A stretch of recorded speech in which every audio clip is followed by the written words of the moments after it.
3 साल पहले प्रोटैगनिस्ट ने एक गेम कैरेक्टर को पोजेस किया था और उस गेम का नाम था हीरोइक लेजेंड ऑफ अरहन। ये गेम खतरनाक इवेंट्स और एक एकेडमी में होने वाली अनगिनत इंसिडेंट्स के बारे में था, जहां फिनाले में उनके लिए सिर्फ एक चीज इंतजार कर रही थी, एक अनडेड की आर्मी से दुनिया का अंत। कहानी बहुत बिग और भव्य थी, लेकिन प्रोटैगनिस्ट को इसकी जरा भी चिंता नहीं थी, क्योंकि उसे यकीन था कि इस कहानी का मेन कैरेक्टर सब कुछ संभाल लेगा।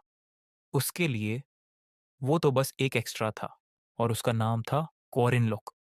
वो एक लेवल ए का टाइपिकल एनपीसी विलेजर था, जो बिगिनर क्वेस्ट्स में से एक में था, जहां मेन कैरेक्टर को गांव बचाना था।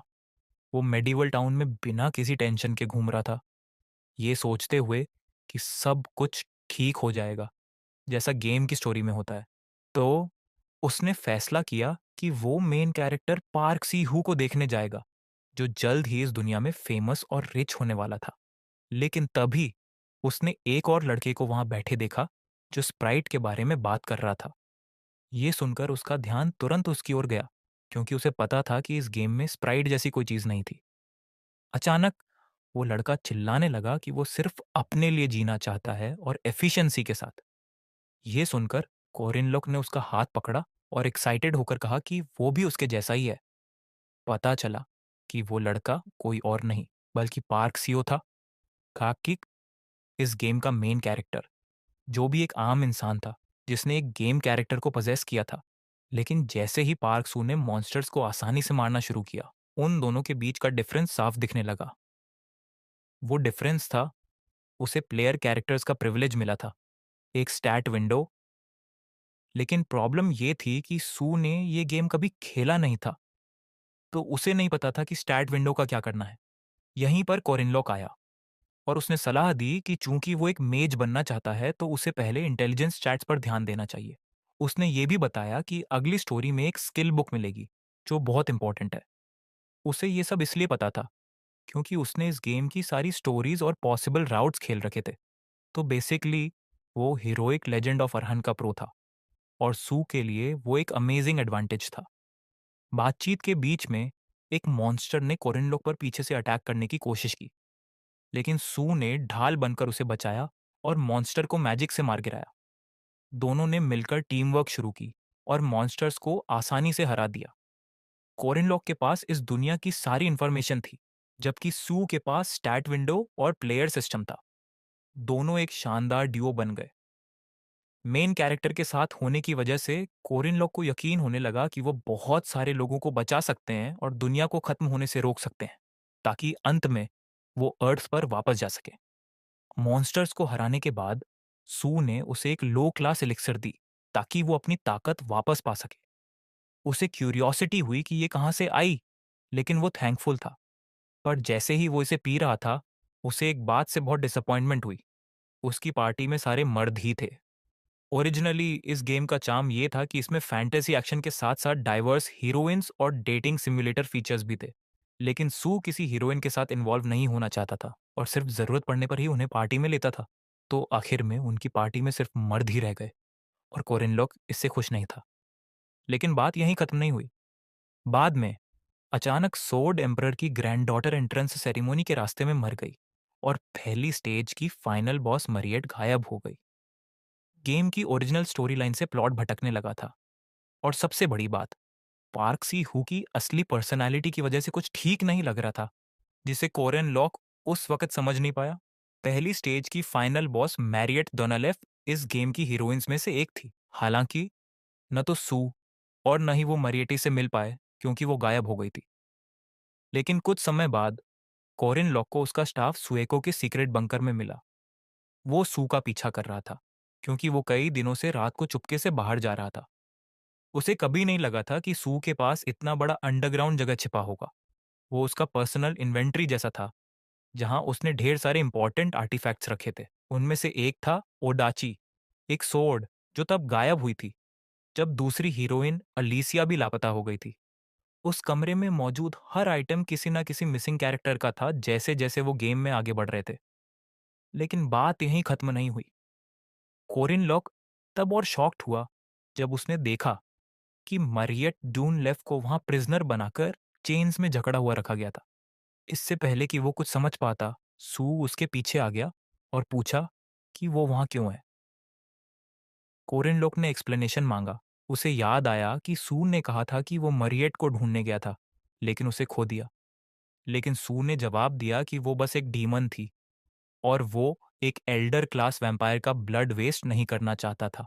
उसने ये भी कहा कि उसने खुद इसका इस्तेमाल एफिशिएंटली किया और कोरिनलोक को भी थोड़ा सा पिलाया था। उस पल में उसे समझ आया कि जो लो क्लास एलिक्सर उसे पहले दी गई थी, वो असल में क्या थी। उसे घिन आने लगी। वो नीचे घुटनों पर गिर गया। लेकिन सू ने बिना इमोशन के पूछा कि क्या प्रॉब्लम है, क्योंकि उसने मेरियट को पकड़ने के लिए बहुत मेहनत की थी। जंगल में 1 महीने तक ट्रैप लगाकर कोरिनलोक जानना चाहता था कि उसने ये सब क्यों किया। सू ने कहा कि ये सब स्टोरी को एफिशिएंटली आगे बढ़ाने के लिए था। उसे कोरिनलोक का एडवाइजर वाला रास्ता फ्रस्ट्रेटिंग लगा, क्योंकि वो बार बार लोगों को बचाने की कोशिश में लॉसेस ले रहा था।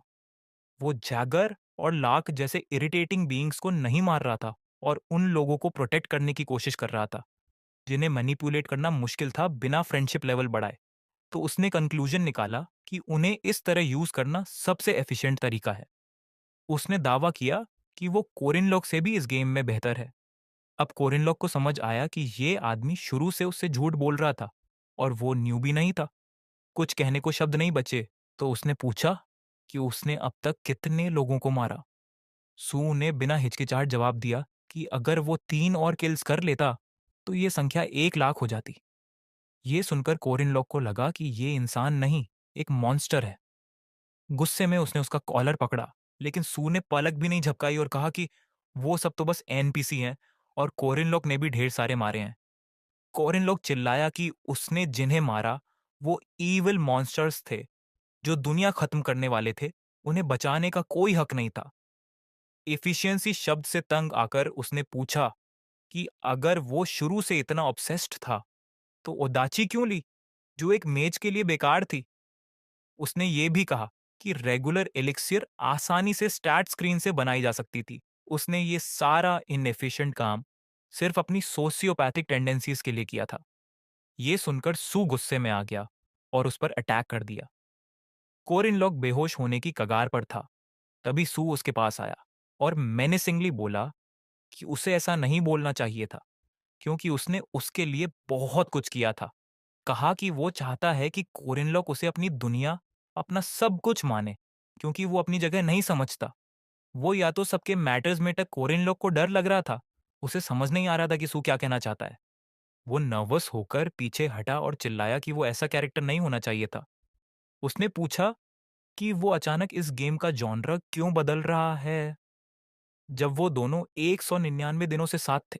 सू ने जवाब दिया कि उसने अब तक हर चीज को हटा दिया जो उनके रास्ते में आ सकती थी, ताकि वो दोनों का फ्यूचर सिक्योर कर सके। यही वजह थी कि उसने पार्टी में सिर्फ लड़कों को रखा, लेकिन वो सिर्फ दिखाने के लिए थे, क्योंकि वो सच में सिर्फ कोरिन लॉक से प्यार करता था। ये सब बहुत फ्रीकी और एबनॉर्मल था। शुक्र है ये कहानी बीएल बॉयज लव नहीं थी। कोरिन लॉक डर के मारे कांप रहा था और उसने इंस्टिंक्ट में सू के मुंह पर मुक्का मार दिया। वो अपनी जान बचाने के लिए भागने लगा, ये सोचते हुए कि उसे अभी तक गर्लफ्रेंड भी नहीं मिली थी। लेकिन सू की मैजिकल वाइन्स ने उसे रोक दिया और जकड़ लिया। सू उसके पास आया और फिर से बोला कि वो उसे हमेशा के लिए कैद कर देगा, क्योंकि इस नकली दुनिया में कोरिनलोक ही उसके लिए एकमात्र रियल चीज था। कोरिनलोक रोने लगा और उसे रुकने की बेगिंग करने लगा। सू ने स्पेल डालते हुए कहा कि सब जल्दी खत्म हो जाएगा और इसके बाद वो हमेशा साथ रहेंगे। अगले ही पल जब उसने आंखें खोलीं, वो स्टार्स के नीचे ओशन के बीच में था। ये एक सेपरेट प्लेन था जिसे पार्क सीयू ने सिर्फ उसे कैद करने के लिए बनाया था। एक नोटिफिकेशन आई कि लास्ट स्टेज खुल रहा है। उसे समझ आया कि इसका मतलब सिर्फ एक चीज है। एसु फाइनल बॉस से लड़ने जा रहा था, गेम खत्म करने के लिए। चूंकि वो पहले से ही सब कुछ अकेले मार रहा था, कॉरिनलॉक को यकीन था कि वो फाइनल बॉस को भी हरा देगा। ये सोचकर वो और परेशान हो गया, क्योंकि उसे नहीं पता था कि इसके बाद उसका क्या होगा। लेकिन तभी दूसरा मैसेज आया कि चैलेंज फेल हो गया, क्योंकि प्लेयर मर गया। ये सुनकर वो स्टंट और स्पीचलेस रह गया। और फिर प्रेजेंट टाइम में आते हैं। कोरिन लॉक अपनी बेड पर जागा। खिड़की से बाहर देखने पर उसे समझ आया कि वो वास्तव में 3 साल पीछे टाइम ट्रैवल कर गया था। पहले दिन पर जब वो यहां आया था, उसने अपनी मुट्ठियां भींची, आंखों में आंसू लिए और ठान लिया कि इस टाइम लाइन में वो उस फ्री की मेन कैरेक्टर को मार डालेगा और उसे हमेशा के लिए रोक देगा। कुछ समय बाद रोशन रिवर में फ्लडिंग हुई। वाटर मॉन्स्टर सब्जुगेशन क्वेस्ट के दौरान डैम टूट गया और पूरा गांव बह गया। उस दिन हजारों वाटर मॉन्स्टर्स और गांव के लोग डूब गए। लेकिन इस भयानक सीन में भी पार्क सीहू बहुत एंजॉय कर रहा था। पहले कोरिन लोग समझ नहीं पाया था कि वो ऐसा क्यों मुस्कुरा रहा था, तो उसने ज्यादा नहीं सोचा। लेकिन अब जब उसे सीयू की असलियत पता थी, वो समझ गया कि भले ही लाखों लोग मर रहे हों, सीयू सिर्फ अपना प्रॉफिट देख रहा था, ईएक्सपी को मोनोपोलाइज करने का मौका। उसे याद आया कि सीयू ने कैसे करीब 1 लाख लोगों को शैतान की तरह मारा था। फिर भी वो हार नहीं मानने वाला था और उसे रोकना चाहता था। चूंकि वो अभी हाल ही में शुरू हुए थे, दोनों रैंक 5 पर बराबर थे। पार्क सी हु को ताकत देने वाले सारे फैक्टर्स मुख्य रूप से मुर्काबा एकेडमी पर सेंटर्ड थे। और उस एकेडमी में जाने के बाद पार्क सीहू बहुत पावरफुल होने वाला था। वो अभी मॉन्स्टर नहीं बना था, लेकिन फिर भी ये कहना मुश्किल था कि एकेडमी में जाने के बाद वो कितनी तेजी से ताकतवर होगा। इस ख्याल के साथ कोरेन लॉक जंगल में भागा। चूंकि एकेडमी की एंट्रेंस सेरेमोनी 5 दिन बाद थी, उसे मारने का सिर्फ यही मौका था। उसने जंगल से कुछ मशरूम्स लिए। बाद में एक ट्यूटोरियल क्वेस्ट शुरू हुआ, जहां मरकाबा सिटी जाते हुए एक कैरेज मॉन्स्टर इन्फेस्टेड जंगल में टूट गई। प्लेयर को सिक्योरिटी गार्ड्स के साथ लोगों को प्रोटेक्ट करना था जब तक कैरेज ठीक नहीं हो जाती। तो सू ने ऐसा किया और 2 नाइट्स, लियोन और लॉरा, की मदद की। दोनों ने उसकी तारीफ की कि वो बहुत स्किल्ड है। उसे मजा आया। एक आदमी ने नाइट्स को बताया कि कैरेज ठीक हो गई है, तो अब चलना चाहिए। लेकिन तभी जंगल से एक जोरदार रोर सुनाई दी। पीछे मुड़कर देखा तो एक वुडन लॉग उनकी ओर आ रहा था। लियम ने लॉरा को धक्का देकर बचाया और खुद भी बाल बाल बचा। दोनों उठे और उन्हें पता था कि ये क्राइंग साउंड्स एक वेयरवुल्फ की थी, जो रैंक 2 का मॉन्स्टर था। वो उनके सामने आया और फिर से जोर से दहाड़ा। कोरिन लोग भी वहां पहुंच गया, लेकिन वो थोड़ा लेट हो गया। हालांकि वो क्वेस्ट शुरू होते ही दौड़ा था। काश वो पहले पहुंच जाता और कुछ प्रिपरेशन कर पाता, तो उन नाइट्स को बचा सकता था। लेकिन अब वेयरवुल्फ उन्हें मार रहा था, शुरू में लॉरा से। लियोन ने सू को कहा कि वो जल्दी कैरेज पर चढ़े और भाग जाए, जबकि वो पीछे रहकर समय देगा। लेकिन सू ने मना कर दिया और ड्राइवर से कहा कि वो बिना उसके चला जाए। कैरेज में एक लड़की ने उसे रोकने की कोशिश की, लेकिन उसने कहा कि वो लियोन को छोड़कर नहीं भाग सकता। लेकिन इससे पहले कि वो कुछ समझ पाता, वेयरवुल्फ लियोन को नेक से पकड़कर उसके सामने आ गया। सू डर से फ्रीज हो गया। कॉरिन लॉक, जो दूर से देख रहा था, ये कंफर्म करना चाहता था कि क्या ये पार्क सी हु वही हीरो था जो इस दुनिया को बचाएगा, या फिर वो भी उसके जैसा पजेस्ड प्लेयर था। सी हु को इतना बड़ा मॉन्स्टर सामने देखकर डर लगा, लेकिन तभी कैरेज से एक फीमेल वॉरियर कूदी और वेयरवुल्फ पर सोर्ड से अटैक किया। वेयरवुल्फ ने उसका अटैक ब्लॉक कर दिया और वो पीछे हटी। उसने सू को पीछे रहने को कहा कि वो इस क्रीचर को अकेले हैंडल कर लेगी। ये लड़की कोई और नहीं, अलीशिया आर्डन थी। आर्डन फैमिली की दूसरी बेटी, जिसके पास ओडाची थी, 6 किंग सोर्ड्स में से एक। वो पार्टी की सबसे इन्फ्लुएंशियल मेंबर थी और एक नेम्ड कैरेक्टर भी। सू ने नाइफ निकाली और अलीसिया की पीठ में घोंप दी। कोरिन लॉक ये देखकर स्टन्ड रह गया। उसे समझ आया कि ये वही सू है। कंफ्यूज्ड होकर अलीसिया ने पूछा कि वो ऐसा क्यों कर रहा है, लेकिन उसे डिजीनेस होने लगी, जैसे उसे पॉइजन दिया गया हो। सू ने मुस्कुराकर कहा कि उसका हाथ बस स्लिप हो गया, क्योंकि वो नर्वस था। वेयरवुल्फ अभी भी वहां था और उसने अलीशिया पर अटैक करने की कोशिश की, लेकिन उसने इसे ब्लॉक कर दिया। इस बीच कोरिन लोग को याद आया कि अगर अलीशिया यहां मर गई, तो सू को उदाची मिल जाएगी। फिर वो लूनिया आर्डन की पार्टी में शामिल हो सकेगा, जो एक महान स्वॉर्ड्समैन थी। हालांकि पॉइजन के बावजूद अलीसिया वेयरवुल्फ के खिलाफ लड़ रही थी, सू को शक हुआ कि क्या वो नेम एनपीसी की वजह से इतना रेजिस्ट कर पा रही थी। पॉइजन का इफेक्ट साफ दिख रहा था। उसने खुद को काम करने की कोशिश की, आंखें बंद की और परफेक्ट फुटवर्क स्किल एक्टिवेट की। वेयरवुल्फ फिर से अटैक के लिए आया और वो फिनिशिंग स्ट्राइक देने को तैयार थी। ये देखकर सू को टेंशन हुई कि कहीं वो वेयरवुल्फ को अकेले मार न दे, तो उसने पॉइजन नाइफ उसकी ओर फेंकी। उसने सोर्ड से नाइफ को ब्लॉक कर दिया, लेकिन वो स्प्लिट सेकंड ही वेयरवुल्फ के लिए काफी था। हालांकि उसने वेयरवुल्फ के नेक में सोर्ड घोंप दिया, लेकिन वेयरवुल्फ ने भी उसे फेटल ब्लो दे दिया। कांपती आवाज में उसने फिर से सू से पूछा कि उसने ये सब क्यों किया, लेकिन उसने इग्नोर कर दिया और ओडाची ले ली। उसे पता था कि ये गियर सिर्फ स्पेसिफिक स्किल से यूजेबल है, लेकिन वो इसकी चिंता नहीं करता और बाद में सोचने का फैसला करता है। हालांकि जाने से पहले उसने अलीशिया को देखा और सोचा कि एनपीसी को मारने से भी एक्सपी मिलेगा। जैसे ही उसकी विजन फेड हो रही थी, उसे सिर्फ एक डेमन दिखा। अचानक सू पर एक स्मॉल सैक बम से हमला हुआ और उसमें से वियर्ड पाउडर निकला जो उसके पूरे चेहरे पर फैल गया। उसे समझ नहीं आया कि ये कहां से आया। गुस्से में उसने चिल्लाकर कहा कि जो भी ये कर रहा है वो बाहर आए। तभी ढेर सारे रैट जैसे मॉन्स्टर्स उसकी ओर दौड़े। पता चला कि कोरिनलोक ने जो टॉपेनिक मशरूम्स पहले इकट्ठे किए थे, वो फॉरेस्ट मॉन्स्टर्स का फेवरेट फूड थे। जो पाउडर उसने सू पर फेंका, वो इन्हीं मशरूम से बना था। तो अभी मॉन्स्टर्स की नज़र में सू बस ताज़ा मीट था जो टेस्टी पाउडर में मैरिनेटेड था। मॉन्स्टर्स उस पर कूद पड़े। जब वो उनसे लड़ रहा था, कोरिनलोक ने अलीसिया आर्डन को वहां से ले जाने की कोशिश की, जो अब भी जिंदा थी। फिर उसने वेयरवुल्फ के कॉप्स को देखा और नाइफ से उसका फैंग निकाला।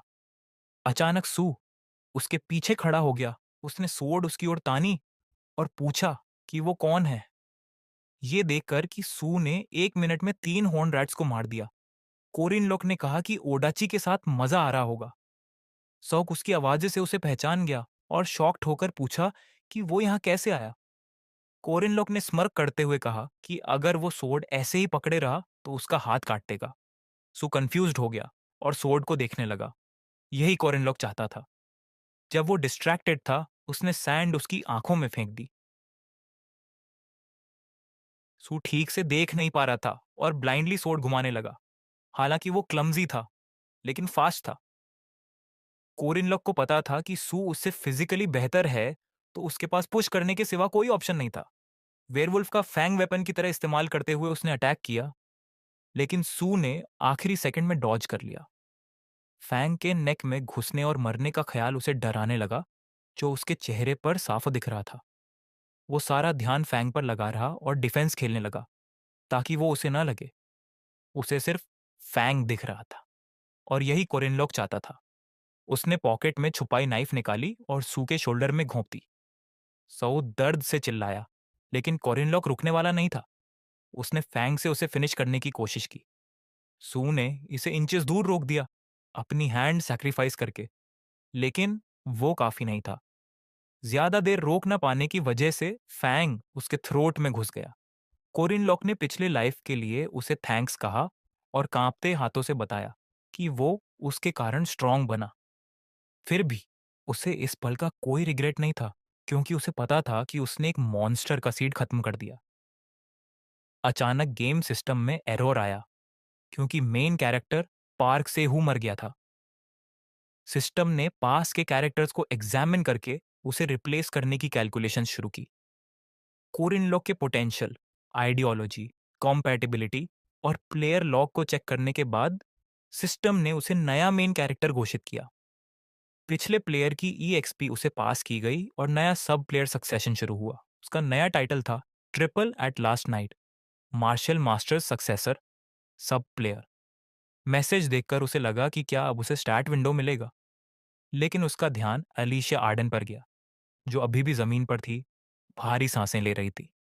उसने उसे उठाया और पूछा कि वो ठीक है, लेकिन वो ठीक नहीं थी, न देख पा रही थी। उसने कंफर्म किया कि उसे डिजीनेस हो रही थी, स्मेल नहीं आ रहा था और ईयर्स में रिंगिंग थी। इन सिम्टम्स और उसकी ट्विस्टेड टंग से उसे समझ आया कि ये पीकॉक ट्री फ्रॉग का पॉइजन था। ट्यूटोरियल पॉइंट पर यह पॉइजन कॉम्बिनेशन विंडो के बिना बनाना मुश्किल था। अगर कॉम्बिनेशन लेवल थोड़ा और हाई होता तो वो तुरंत मर जाती। शुक्र है ऐसा नहीं था, लेकिन फैंग उसके बॉडी में था और वो डेंजर में थी। उसे ब्लीडिंग रोकना और डिटॉक्स करना था, उसने अपनी बेल्ट से वाउंड के पास कसकर बांधा और उसे असुर किया कि वो ब्लीडिंग रोकने और डिटॉक्सिफिकेशन में मास्टर है। प्रोसेस के दौरान वो अपनी टोंग काट सकती थी जो प्रॉब्लम थी, तो उसने कुछ ढूंढा जिसे वो बाइट कर सके। उसकी नज़र सूखे कॉप्स पर गई। उसने अलीशिया को उसकी हैंड बाइट करने को कहा जितना वो सके, क्योंकि आगे जो होने वाला था वो बहुत पेनफुल था। जैसे ही उसने फैंग निकाला, उसकी मफल्ड स्क्रीम पूरे इलाके में गूंजी। वो तुरंत सो गई। एक जान बचाने की खुशी में उसने सोचा कि शायद यही काफी रीजन है। बाद में जब एलिसिया जागी, उसने बताया कि वो उसके लिए एंटीडोट बना रहा है। उसने आश्वासन दिया कि उसे चिंता करने की जरूरत नहीं, लोग इतनी आसानी से नहीं मरते। आंखें बंद करके उसने उसका नाम पूछा, लेकिन उसने टावल उसके सिर पर रखा और कहा कि उसे उसका नाम जानने की जरूरत नहीं। उसने सजेस्ट किया कि वो वापस सो जाए और रेस्ट ले, ये सोचते हुए कि जितने कम लोग उसके एक्शंस के बारे में जाने, उतना बेहतर। वो पूरी सिचुएशन पर थॉट करने लगा और स्टोरी का मेन प्रेमिस समझने लगा। हीरोइक लेजेंड ऑफ अरहान की कहानी, जैसा नाम से पता है, एक हीरो की थी। एकेडमी में होने वाली इंसिडेंट्स और एक्सीडेंट्स को सॉल्व करते हुए मेन कैरेक्टर हीरो बनता है, जो काउंटलेस विलेंस और फाइनल बॉस को हराकर दुनिया बचाता है। पार्क सीहू जैसे डेविल ने स्टोरी को इतने समय तक इसलिए फॉलो किया क्योंकि अगर फाइनल बॉस हारा नहीं तो दुनिया खत्म हो जाती। लेकिन उसने उस प्लेयर को मार दिया, तो अब उसे समझना था कि ये रोल कौन लेगा। सब प्लेयर मार्शल मास्टर्स सक्सेसर होने के नाते वो तैयार था। लेकिन जो बात उसे इरिटेट कर रही थी वो ये थी कि सिस्टम ने उसे सब प्लेयर बनाया, फिर भी वो प्लेयर के कन्वीनियंट डिवाइसेस या स्टैट स्क्रीन्स यूज नहीं कर सकता। उसे स्टैट विंडो मिलने की एक्साइटमेंट थी, लेकिन आखिर में कुछ नहीं बदला। सिर्फ पास्ट लाइफ की फ्यूचर मेमोरीज के साथ बैकअप बनना आसान नहीं था। उसे सिस्टम से बाहर अवेलेबल फैक्टर्स यूज करने थे। 3 साल तक उसने खुद को लिमिट्स तक ट्रेन किया था, तो वो अब नॉर्मल पोजेसर या एक्स्ट्रा नहीं था। उसने कुछ ट्रिक्स सीखे थे और बिना स्वेट के स्मॉल फायरबॉल बना सकता था। पास्ट लाइफ में सर्वाइवल के लिए डेस्परेट होने की वजह से उसने रून्स कुर्स नहीं सीखना शुरू किया। रून्स एंशंट लेटर्स थे जिनमें मैजिकल पावर्स थे। डूबी, रिस्ट्रेन, ओथ, 3 कमांडमेंट्स के रून्स इस दुनिया के सबसे पावरफुल लॉस थे, जो सुपर ह्यूमन स्ट्रेंथ और डिस्ट्रक्शन का सोर्स थे। ये याद करते हुए उसने तीनों को अपने बॉडी पर इंस्क्राइब करने का फैसला किया, अपने ब्लड से। पहला रून था ड्यूटी। ये कमांडमेंट कास्टर को एक्स्ट्रा पावर्स देता था जब वो सेल्फ इम्पोज ओथ को ऑनर करता था।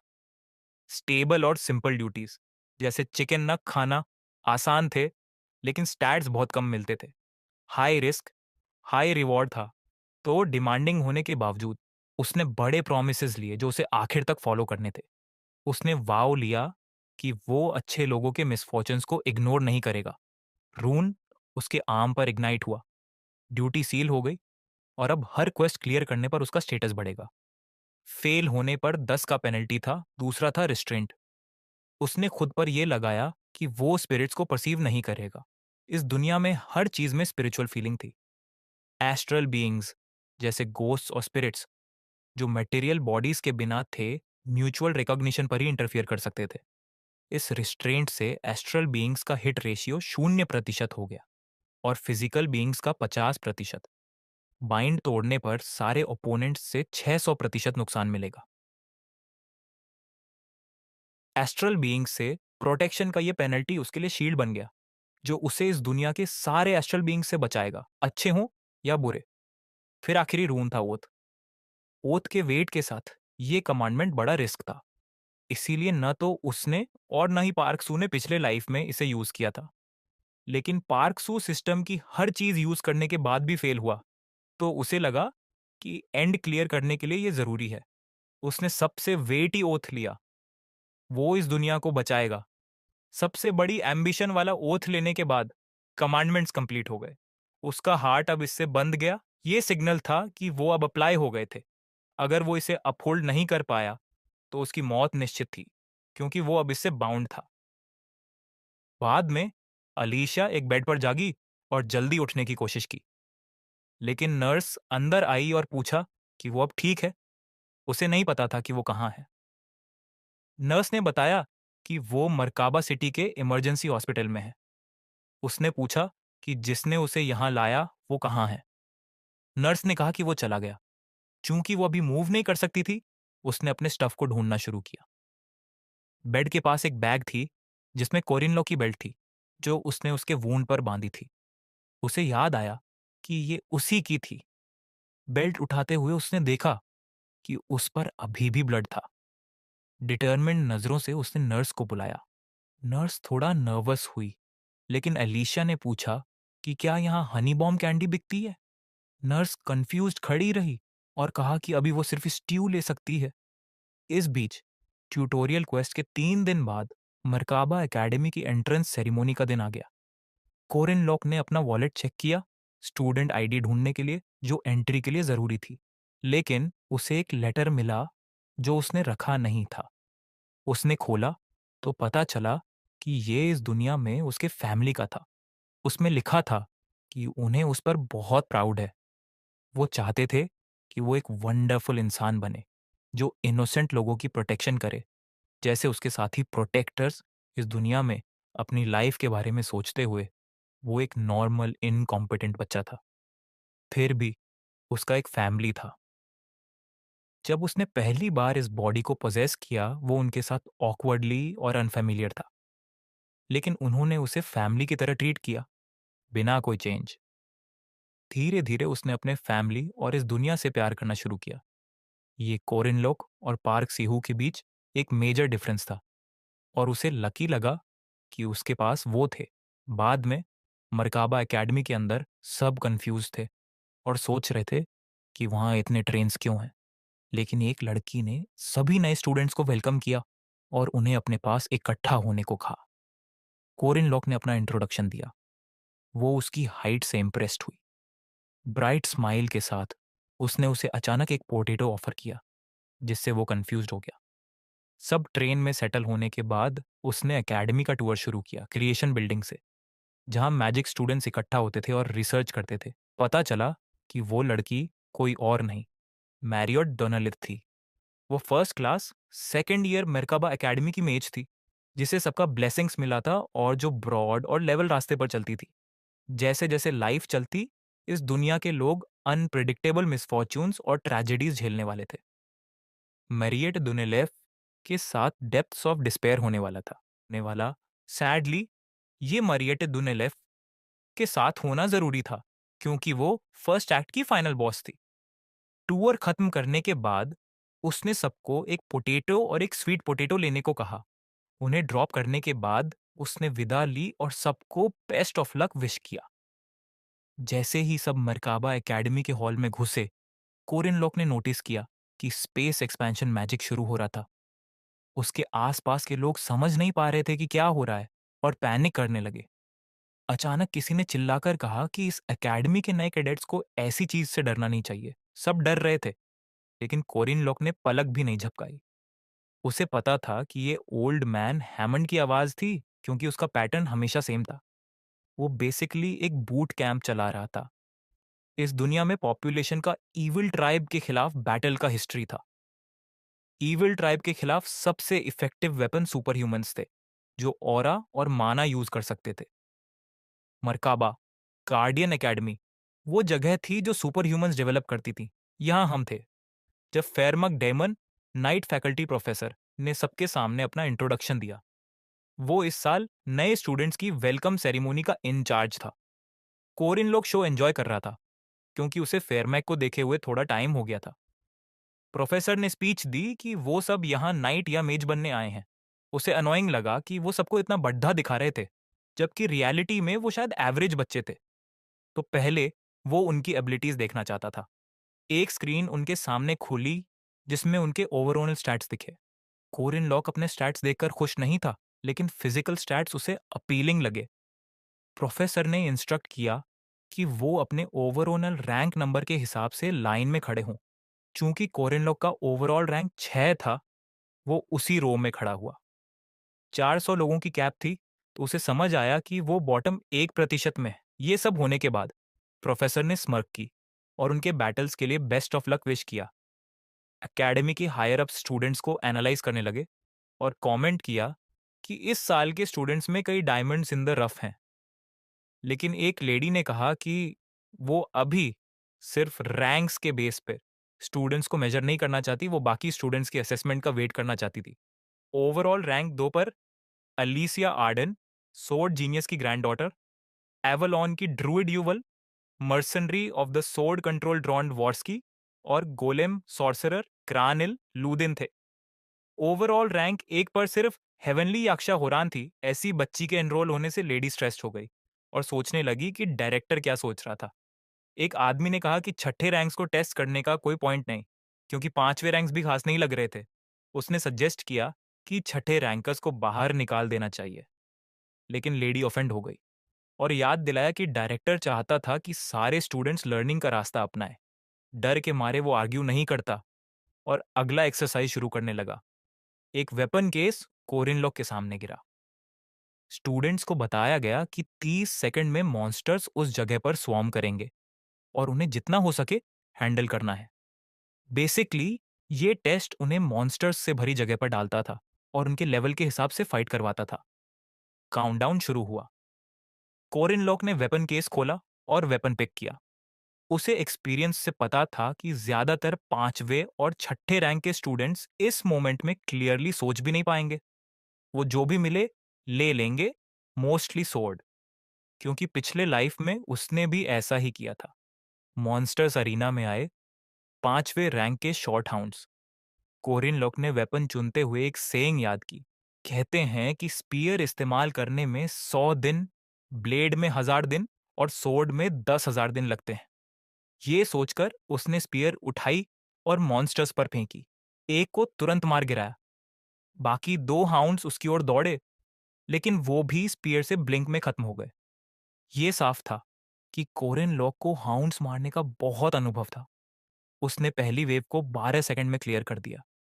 पिछले लाइफ में वो इन शॉर्ट हाउंड्स को नहीं मार पाया था और जल्दी एलिमिनेट हो गया था, लेकिन इस बार डिफरेंट था। स्पीयर हाथ में लेकर वो अगली वेव का वेट करने लगा। सारे मॉन्स्टर्स को मारने के लिए तैयार था, यहां तक कि टॉप रैंक्ड मॉन्स्टर को भी। लेकिन कुछ मोमेंट्स बाद 5 मिनट होने पर भी कुछ नहीं आया। उसे लगा कि सिस्टम में कोई बग होगा। इस बीच बाहर टेस्ट देख रहे आदमी को डिसअपॉइंटमेंट हुई कि इतने सारे स्टूडेंट्स लो लेवल क्रीचर्स से डर रहे थे और एलिमिनेट हो रहे थे। उसके टाइम में वो पांचवे रैंक के मॉन्स्टर्स को 1 मिनट 22 सेकंड्स में मार देता था। पांचवे रैंक के स्टूडेंट्स को फेल होते देख उसने फिर कहा कि छठे रैंक्स को देखने का कोई पॉइंट नहीं। लेकिन फिर उसने कोरिनलॉक को वहां यॉन करते देखा। उसे लगा कि बग की वजह से उसके लिए मॉन्स्टर्स समन नहीं हुए, तो उसने फिर से वही वुल्व्स भेजे। कोरिनलॉक भी कंफ्यूज था कि नेक्स्ट रैंक मॉन्स्टर्स नहीं आए, बस वही हाउंड्स फिर से। टीचर दूसरों को देखने गया और कोरिनलॉक ने उन्हें फिर से इंस्टेंट में मार दिया। आखिरकार पहला पासर आया, जिसने 7 मिनट 20 सेकंड्स लिए। वो फिर से पांचवे और छठे रैंक के स्टूडेंट्स को देखता है और कोरिनलॉक को कैजुअली बैठे पाता है। उसे यकीन था कि मॉन्स्टर समनर माल फंक्शन कर रहा है, लेकिन दूसरा आदमी आया और बोला कि मैडम जोसेफिन का टेस्ट मैजिक 20 साल में कभी फेल नहीं हुआ। उसने पूछा कि क्या उसने खुद मॉन्स्टर्स के ना समन होने को देखा या बस अस्यूम कर रहा है। बेशक उसने खुद नहीं देखा था, लेकिन वो बग मानने पर अड्डा था और फिर से हाउंड समन किए। हाउंड्स फिर से कोरिनलॉक के सामने आए। वो एनॉय हो गया कि वही मॉन्स्टर्स बार बार आ रहे हैं। उसने स्पीयर निकाली, उसे 3 स्पीयर्स में मल्टीप्लाई किया और एक शॉट में तीनों को मार गिराया, सिर्फ 7.3 सेकंड्स में। दोनों आदमी स्टन्ड रह गए। उन्होंने जल्दी प्रोफेसर फेरमैक को बुलाया और पूछा कि तीसरे और चौथे रैंक का सबसे फास्ट रिकॉर्ड क्या था। उसने कहा कि जेगर नाम का लड़का था जिसने 3 मिनट 30 सेकंड्स का रिकॉर्ड बनाया था। टीचर और सरप्राइज्ड हुआ। स्पीयर फेंकने में उसकी स्किल देखकर उसने गेस किया कि वो हंटर का बेटा होगा। फिर उसने मैड बोर्ड समन किया, जो चौथे रैंक का मॉन्स्टर था, ये देखने के लिए कि वो क्या कर सकता है। लेकिन वो फिर शॉक्ड हुआ जब बोर सिर्फ 3.7 सेकंड्स में मार दिया गया। उसने गेम स्टेप अप किया और तीसरे रैंक का मॉन्स्टर आउल बेयर समन किया। क्रीचर ने तुरंत अटैक शुरू किया, लेकिन कोरिनलॉक ने डॉज किया और स्पीयर से स्टैब किया। हालांकि आउल बेयर को कुछ फील नहीं हुआ और वो अटैक करता रहा। फिर उसने मैजिक स्पेल यूज किया और मॉन्स्टर को फ्लेम्स में डाल दिया। बाहर सब शॉक थे कि वो रून मैजिक यूज कर रहा है। प्रोफेसर फेरमार्क भी इंट्रीग्ड हो गया। फायर से विजन ब्लॉक हो रही थी, लेकिन डैमेज ज्यादा नहीं हुआ। पर यही चाहिए था। उसने ऊपर से स्पीयर स्कल में मारी। बाहर टीचर्स को समझ आया कि वो मियर छठा रैंक नहीं था, लेकिन मॉन्स्टर टेस्ट सिर्फ तीसरे रैंक तक था, तो वो आगे टेस्ट नहीं कर सकते थे। उन्हें लगा कि लंबे समय बाद एक इंटरेस्टिंग स्टूडेंट आया है। वो एक्साइटेड थे कि अगले पार्ट में वो ईवल स्पिरिट से कैसे लड़ेगा। पांचवें रैंक के ईवल स्पिरिट टेस्ट शुरू हुआ। कोरिन लॉक को लगा कि कुछ समन हुआ है, लेकिन रिस्ट्रेंट पेनल्टी की वजह से वो न देख सकता था न सुन सकता था। उसने वेट किया कि रिस्ट्रेंट सच में वर्क कर रहा है या नहीं। 1 मिनट स्टैंडिंग रहने के बाद कंफर्म हुआ कि वो एक्टिवेटेड है। तो इस पार्ट में सब कंफर्म करने के बाद उसने हाथ उठाया और अनाउंस किया कि वो गिव अप करना चाहता है। फाइनल रिजल्ट आया। ईविल स्पिरिट टेस्ट से डिस्क्वालीफाई वाकेन डिक्सरिनिकस तेरचाइज फाइस्ता, लेकिन मॉन्स्टर टेस्ट में उसने 3 मॉन्स्टर्स को हराकर नया रिकॉर्ड बनाया। टेस्ट से बाहर आने पर टीचर उसे देखता रहा और सोचने लगा कि ये क्या है। टेस्ट खत्म होने के बाद सब आपस में डिस्कस कर रहे थे कि उन्हें कौन सा रैंक मिला और कितने क्रीचर्स मारे। लेकिन एक स्टूडेंट स्टैंड आउट था, जागर हिंचपेयर। कोरेनलॉक उसे याद करता था, क्योंकि पिछले लाइफ में इस लड़के ने स्टोरी के शुरू में प्लेयर से फाइट की थी। पार्क से हु ने उसे पिस्ट होने की वजह से मार दिया था। वो लूनेटिक, एरोगेंट और थोड़ा डिलिंक्वेंट था, लेकिन कोरिन लॉक को लगता था कि ये उसके एज के लिए कॉमन है। बाकी स्टूडेंट्स 5वें रैंक का मजाक उड़ा रहे थे कि वो शॉर्ट हाउंड्स और गोस्ट से हार गए। लेकिन एक लड़का था जिसे कोरिन लॉक पहचानता था, लार्क। पिछले लाइफ में उसका इंफीरियोरिटी कॉम्प्लेक्स दूर नहीं हुआ था, लेकिन चूंकि वो सीहू और उसके बारे में बुरा बोलता था, उसे भी जागर जैसा फेट मिला था। तभी एकेडमी का डायरेक्टर आर्या कुसार स्टेज पर आया। उसने स्पीच शुरू की कि वो सब यहाँ स्ट्रांग बनने आए हैं। कुछ के पास काफी स्ट्रेंथ थी, कुछ को अभी लंबा रास्ता तय करना था। वो गारंटी नहीं दे सकता था कि उन्हें यहाँ से जो चाहिए वो मिलेगा, लेकिन उसे होप थी कि सब अपना पाथ ढूंढ लेंगे। वो उनके पहले स्टेप में मदद के लिए था, लेकिन उसके बाद सिर्फ उनकी मोटिवेशंस मैटर करती थी। ये कहकर उसने ग्रेट डे विश किया और चला गया। स्टूडेंट्स एक दूसरे को जानने की कोशिश कर रहे थे। जेगर चिल्लाया कि आज से वो तीसरा रैंक्ड नाइट है, लेकिन उसने लार्क को कॉर्नर में बैठे देखा और उसके पास गया। उसने पूछा कि वो कौन सा रैंक है। लार्क ने कहा कि वो 5वां रैंक है। ये सुनकर उसने उसे बुली करना शुरू किया और पैथेटिक कहा कि वो शॉर्ट हाउंड्स भी नहीं मार सका। तभी कोरिनलॉक पीछे से आया और टेंशन ब्रेक की। उसने जेगर से दोस्ती करने का नाटक किया। उसने जेगर के नेक पर ब्लड टैटू की तारीफ की। उसे पता था कि यह ब्लड टाइप दिखाने के लिए था, ताकि इंजरी होने पर ट्रांसफ्यूजन जल्दी हो सके। जेगर इम्प्रेस्ड हुआ और खुश था कि उसे इसका मतलब पता था। उसने बताया कि उसकी मॉम, जो टैटू आर्टिस्ट थी, ने ये उसके लिए बनाया था। कॉरिनलॉक ने कहा कि ये बहुत नाइस है और पूछा कि क्या उसके पास और टैटूज हैं। एक्चुअली उसे सब पता था। पिछले लाइफ में जब जेगर मिसिंग हुआ, उसकी मॉम एकेडमी आई थी और बताया था कि उसके टैटू सिर्फ सिर्फ शो के लिए नहीं थे, बल्कि एक लविंग पेरेंट की वरी की वजह से थे। जेगर प्राउडली अपने टैटूज दिखा रहा था। कोरिनलॉक ने अपना इंट्रोडक्शन दिया।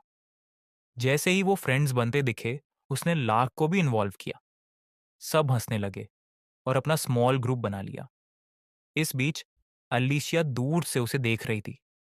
उसे कोरिनलॉक अमेजिंग लगा कि उसने नेचुरली उस छोटे बच्चे को बुलिंग से बचा लिया। उसकी नज़रों में वो एक गुड इंसान था। लेकिन दूसरी ओर वो सोच रहा था कि लार्क पर गुड फर्स्ट इंप्रेशन छोड़ने से अब वो उसकी मेमोराइज एबिलिटी यूज कर सकेगा। मतलब उसे लार्क के फॉर्म में फ्री स्किल बुक मिल गई थी। वो मेनियक की तरह ग्रिन करने लगा।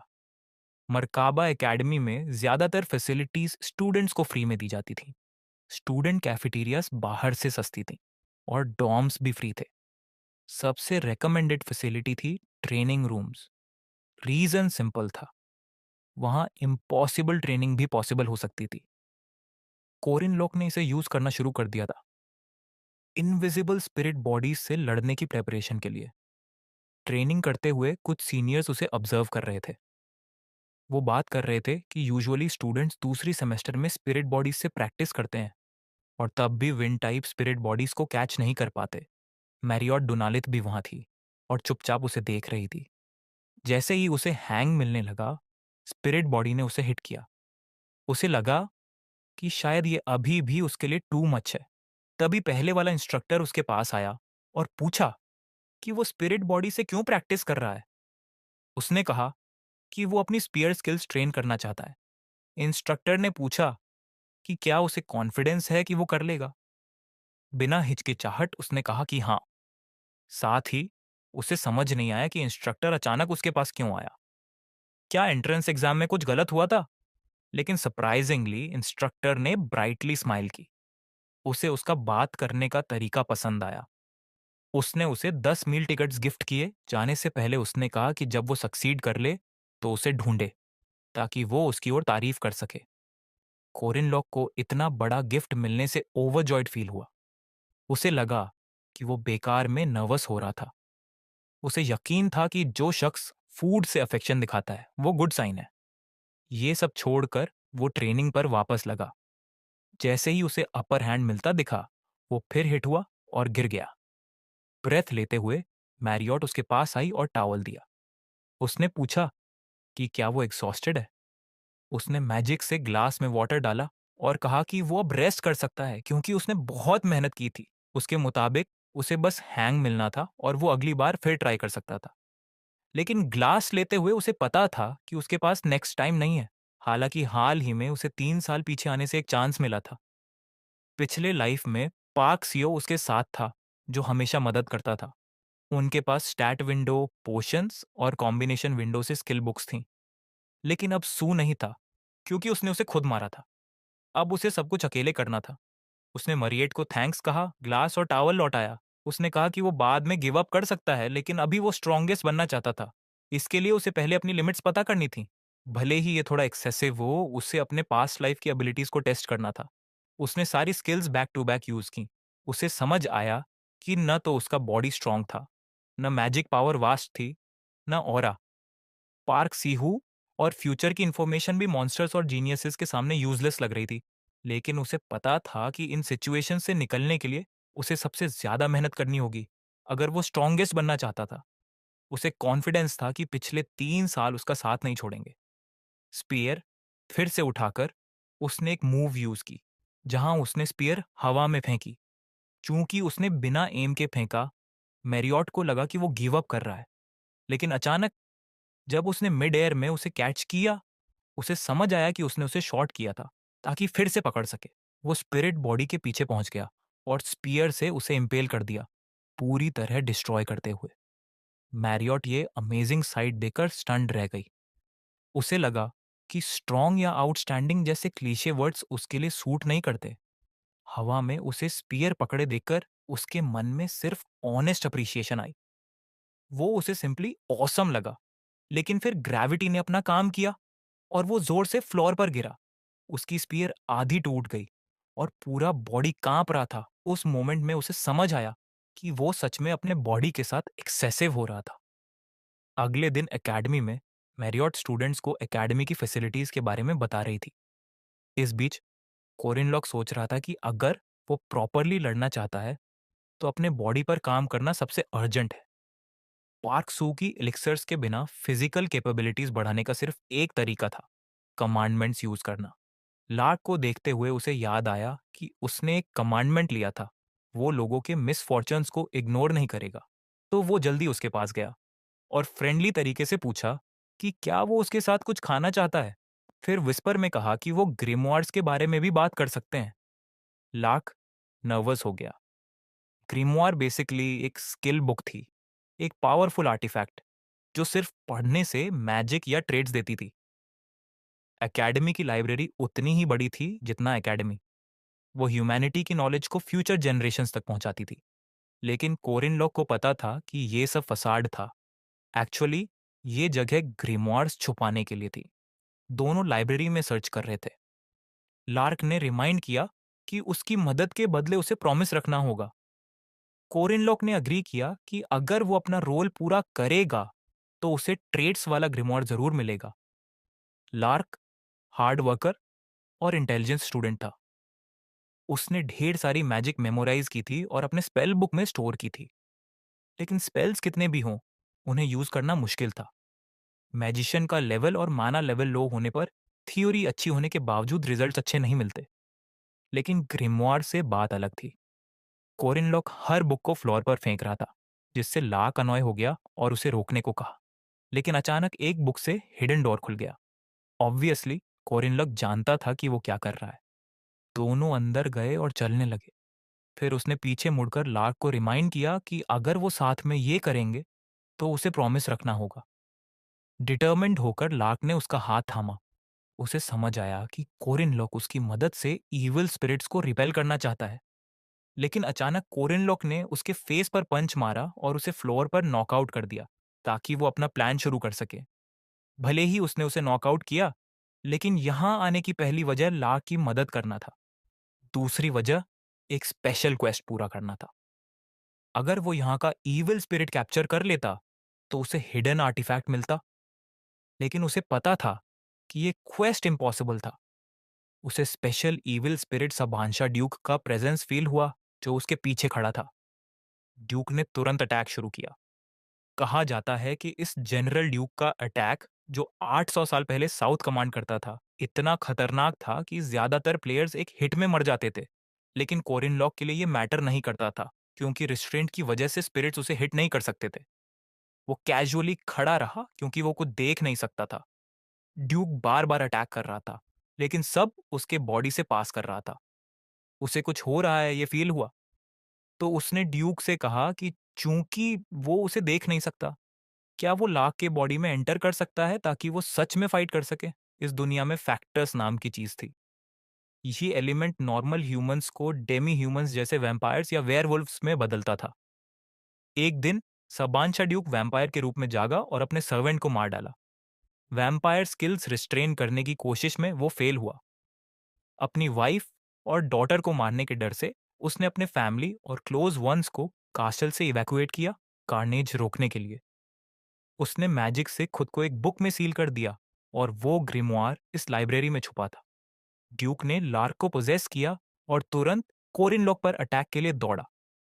कोरिनलॉक जरा भी वरीड नहीं था। दूसरी वजह यह थी कि लार्क को स्पेशल इविल स्पिरिट सबनशा ड्यूक से पजेस करवाकर वो उसके लेटेंट फिजिकल पावर्स को मैक्स सेटिंग्स तक यूज कर सकता था। लेकिन Lark asterisk the heroic legend of Arian में मॉडल स्टूडेंट था, जिसका फिजिकल स्ट्रेंथ स्टैट सबसे लो था। कोरिन लॉक ने उसे एक पंच से नॉकआउट कर दिया। ड्यूक अनकॉन्शियस हो गया। कोरिन लॉक को लाक के लिए सॉरी फील हुआ, लेकिन ये क्वेस्ट क्लियर करने की ऑप्टिमल स्ट्रैटेजी थी। अब उसे पोजेस हुए लाक को मारना था, ताकि वो इसे फिनिश कर सके और हाईएस्ट ग्रेड आइटम्स जैसे ड्यूक स्केप और वैम्पायर्स आर्मर ले सके। ये वही आइटम्स थे जो पार्क सीओ ने यूज किए थे और फ्यूचर इंसिडेंट्स में बड़ी रोल प्ले करते थे। लेकिन वो डिफरेंट था और पार्क के सीईओ के रूथलेस तरीकों को फॉलो नहीं करना चाहता था। तो वो स्पिरिट के साथ बैठा और पूछा कि क्या वो अपनी वाइफ लेविना ड्यूक और डॉटर सिसिलिया ड्यूक के बारे में जानना चाहता है, कि सील होने के बाद उनकी लाइफ कैसी रही। ड्यूक को शांत करने के बाद दोनों साथ बैठे। कोरिन लोक ने कई स्टोरीज सुनाई, कैसे उसकी वाइफ कासल छोड़ने के बाद मरी और उसकी डॉटर एक अमेजिंग एडवेंचरर बनी जिसने पूरी दुनिया घूमी। उसे ये सब इसलिए बताया क्योंकि वो पार्क सीओ का मेथड पसंद नहीं करता था। साथ ही कोरिन लॉ के किरदार में, जिसका इस दुनिया में फैमिली था, उसे लगा कि ड्यूक को जानने का हक है। वो इस पुअर सोल की लाइफ को प्रॉपरली एंड करना चाहता था। ड्यूक इमोशनल हो गया और दिल से उसे थैंक्स कहा। उसने पहले अटैक के लिए सॉरी भी बोला। दोनों ने लंबी बात की। ड्यूक के असेंड करने के बाद कोरिनलॉक को एपिक ग्रेड सोल डस्ट और ड्यूक की सोल वाला ग्रिमवार मिला। उसने ग्रिमवार यूज किया और नई ability persistent warriors regeneration asterisk पाई। जैसा नाम से पता है, ये एबिलिटी उसे रिजेनरेट करने में मदद करती थी। पार्क सीओ के पास भी यही थी, लेकिन उसे कभी पता नहीं चला कि ये कितना रिकवर करती है, क्योंकि वो कभी हर्ट नहीं हुआ था। लार्क जागा। कोरिनलॉक ने बताया कि जब वो आउट था तो उसे ईवल स्पिरिट ने पोजेस किया था। लार्क ने पूछा कि क्या चिन का दर्द स्पिरिट पोजेशन की वजह से था। लेकिन कोरिनलॉक ने स्किप किया और उसे दूसरा ग्रिमवार दिया, जैसा प्रॉमिस था। लार्क को चुनने की आखिरी वजह यह थी कि वो हार्डेस्ट कोशिश करने वालों को रिवॉर्ड देना चाहता था। लार्क ओवरजॉयड था। क्वेस्ट पूरा करने और काइंड लोगों के मिसफॉर्चून को इग्नोर न करने की ड्यूटी पूरी करने से उसे टोटल 80 पॉइंट्स मिले। वो सरप्राइज था, क्योंकि गेम में एक लेवल अप से सिर्फ 5 स्टैट्स मिलते थे। मतलब उसे 16 बार लेवल अप करना चाहिए था। नोटिफिकेशन न आने से उसने गेस किया कि क्वेस्ट का रिवॉर्ड 80 पॉइंट्स था। उसे लगा कि शायद ये टोटल उसे स्टैट्स डायरेक्टली न मिलने की कॉम्पेंसेशन थी। एक्चुअली उसे ला के मिसफॉर्चून को इग्नोर न करने के 40 पॉइंट्स और साबनशा ड्यूक के लिए भी 40 पॉइंट्स मिले थे। बाद में ट्रेनिंग रूम में मैरियट सबको पोटेटोज ऑफर कर रही थी। लोग उसके पोटेटोज के लिए क्रेजी थे। वो कोरिनलॉक के पास गई और पूछा कि क्या वो फिर स्पिरिट बॉडीज कैच करने जा रहा है। उसने कंफर्म किया कि हाँ, उसे बिलीव था और कहा कि वो वहां चीयर करने के लिए होगी। लेकिन बाकी स्टूडेंट्स जेलस हो गए कि उसे मैरियट का अटेंशन मिल रहा है। उन्हें यकीन था कि फर्स्ट ईयर का 5th rank spirit body catch नहीं कर सकता। मैरियट ने सुना तो 2 सोने के सिक्के की बेट लगाई कि वो सक्सीड करेगा। बाकियों ने उसके खिलाफ बेट लगाई। कोरिनलॉक को उनकी परवाह नहीं थी। वो बस प्रैक्टिस करना चाहता था। उसे कॉन्फिडेंस था कि ड्यूक से मिले स्टैट्स की वजह से वो अब कैच कर लेगा। लेकिन वो सच में जानना चाहता था कि वो कितना स्ट्रॉन्गर हो गया है। तो उसने स्पीयर निकाली और टेस्ट शुरू किया, सबसे वीक बेसिक्स से। उसने stab ominous serpent technique use करने का फैसला किया, जो कैलामिटी सर्पेंट इंटेंस एस्ट्रिस का सबसे बेसिक अटैक था, ये देखने के लिए कि उसकी प्रोग्रेस कितनी हुई है। उसे लगा कि शायद इससे सिंगल कट भी मुश्किल होगा, लेकिन वो गलत था। उसने स्पिरिट बॉडी को सिंगल ब्लो में डिस्ट्रॉय कर दिया। सब स्टंड थे। उसे खुद यकीन नहीं हुआ कि वो इतना स्ट्रॉन्गर हो गया है। मरिया उसके पास आई और खुश थी कि उसने एक स्ट्राइक में सक्सीड कर लिया, जबकि पिछले दिन 3 स्ट्राइक्स लगे थे। उसे थोड़ा अनकंफर्टेबल फील हुआ, क्योंकि मैरियट की आईसाइट यूनिक थी। वो उसके अटैक्स को बेयर आइज से ट्रैक कर सकती थी। उसने बेट जीतने की वजह से उसे उसका शेयर दिया। वो फ्री मनी रिजेक्ट नहीं करने वाला था। दोनों हंसने लगे। बाद में रात को आलू खाते हुए उसने सोचा कि पिछले जीवन में भी उसे मार्शल आर्ट्स पॉलिश करने के लिए बहुत लड़ना पड़ा था। अभी भी वो 6 स्टेप्स टू एनलाइटनमेंट के सिर्फ 5वें स्टेप तक पहुंच पाया था। अभी लंबा रास्ता था, लेकिन स्पीयर में एक्सपेक्टेड से तेज प्रोग्रेस की वजह से वो वरीड नहीं था। जो चीज उसे सबसे ज्यादा बॉदर कर रही थी, वो थी रून मैजिक के लिए माना की कमी। पिछले लाइफ में भी वो इसे फुली रिजॉल्व नहीं कर पाया था। रून मैजिक के लिए इनक्रेडिबल अमाउंट में माना चाहिए था। उसे लगा कि अगर वो इस प्रॉब्लम को सॉल्व कर ले, तो पिछले लाइफ से बहुत स्ट्रॉन्गर बन सकता है। वो इसे संभव करना चाहता था। तभी किसी ने उसे बुलाया। वो आवाज तुरंत पहचान गया। इस एकेडमी में एक शख्स था जिसे वो अपने स्पीयरमैनशिप और रून मैजिक पॉलिश करने के बाद भी नहीं हरा सकता था। वो हीरोइक लेजेंड ऑफ आर्यन की सबसे स्ट्रॉन्ग फोर्सेस में से एक थी। एकमात्र फीमेल कैरेक्टर जिसे पार्क सीयू भी नहीं मार सका, हेवनली यक्षा होरान। उसे नहीं पता था कि वो उससे क्यों बात करना चाहती है, तो उसने इग्नोर करने का फैसला किया, क्योंकि वो जानता था कि वो उसके हैंडल करने से बाहर है। उसे थोड़ा डर लगा, लेकिन अचानक उसने कहा कि वो इस बॉडी का रियल ओनर नहीं लगता। ये सुनकर वो फ्रीज हो गया। क्या उसे पता था कि उसने इस बॉडी को पोजेस किया है? होरान एक यूनिक और कॉन्ट्राडिक्टोरी एग्जिस्टेंस थी। एक लिविंग कॉप्स जिसमें ह्यूमन और मॉन्स्टर दोनों की सोल्स थीं। लाइफ और डेथ के बीच की सोल लाइज लोगों की सोल्स का कलर देख सकती थी, तो उसके लिए ये ना देखना स्ट्रेंज होता। उसने पूछा कि इस बॉडी की ओरिजिनल सोल को क्रश और कंज्यूम करने में उसे कैसा लगा। कोरिनलॉक ने कैजुअली जवाब दिया कि उसे नहीं पता। उसे याद आया कि पिछले लाइफ में वो इस बारे में बहुत वरीड था। क्या वो और कोरिनलॉक अलग लोग थे? क्या इस दुनिया की मेमोरीज उसकी अपनी नहीं थी? वो अक्सर सोचता था कि वो सच में कौन है। Male middle school, male high school, kinesiology major और मिलिट्री ट्री वाला। लेकिन एक पॉइंट के बाद ये सब पॉइंटलेस हो गया।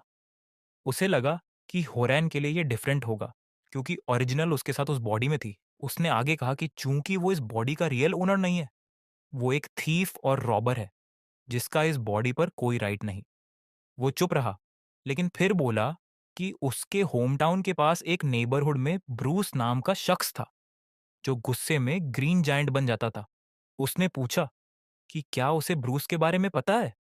ऑब्वियसली वो हल्की बात कर रहा था, लेकिन होरेन को कुछ समझ नहीं आया।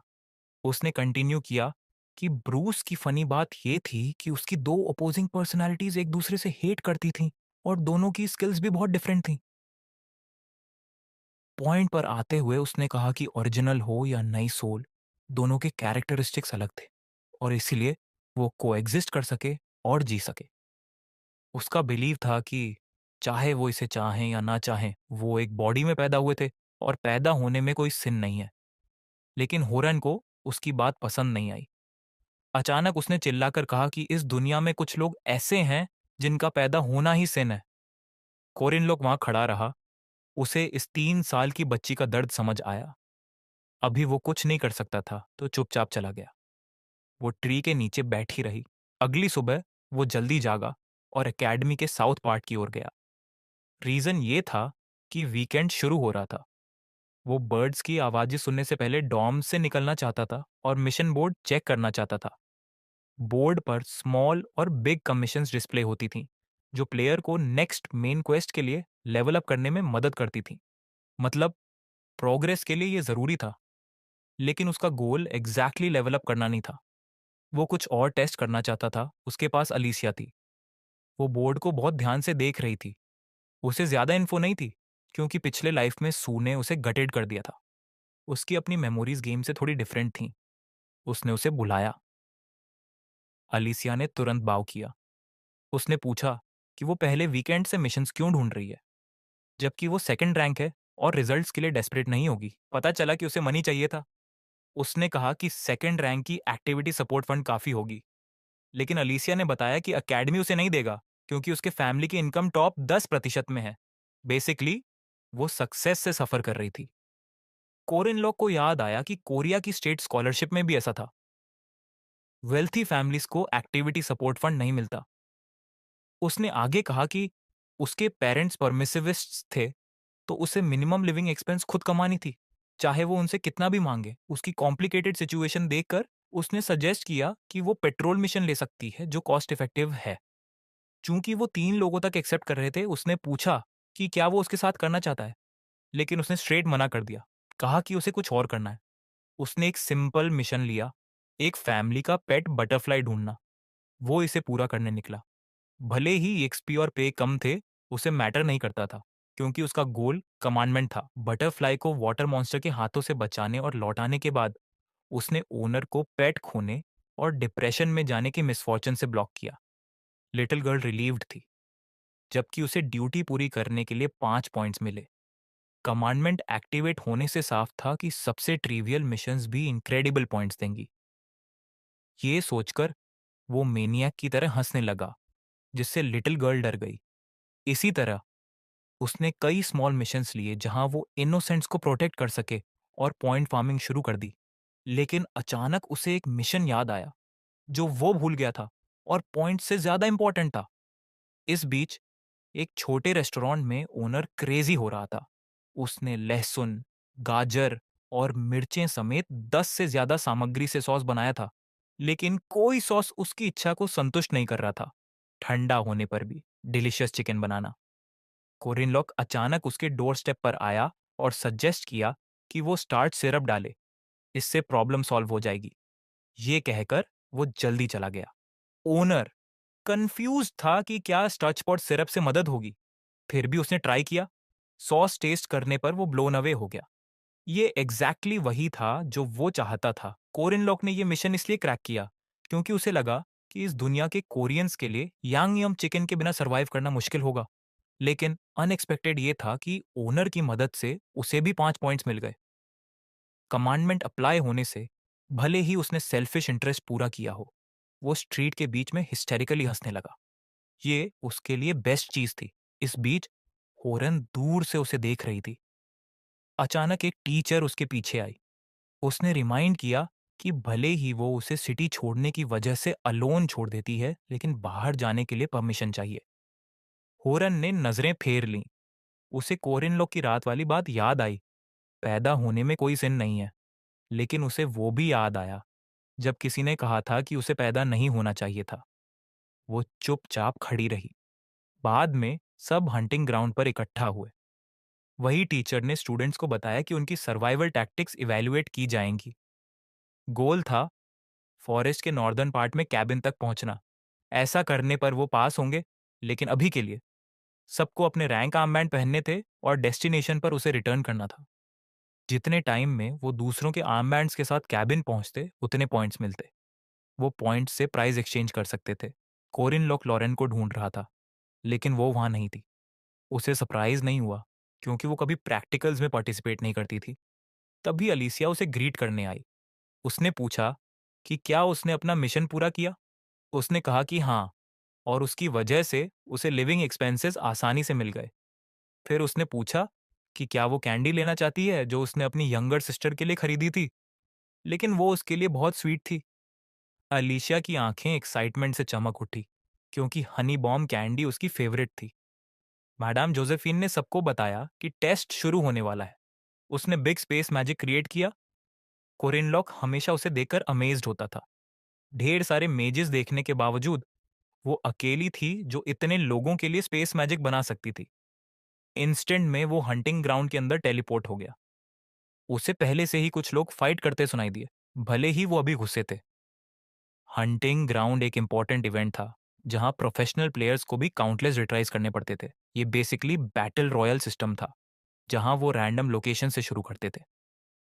अगर ये कहानी आपको अच्छी लगी है और अगर आप इसका नेक्स्ट पार्ट देखना चाहते हैं तो प्लीज़ लाइक एंड सब्सक्राइब करें।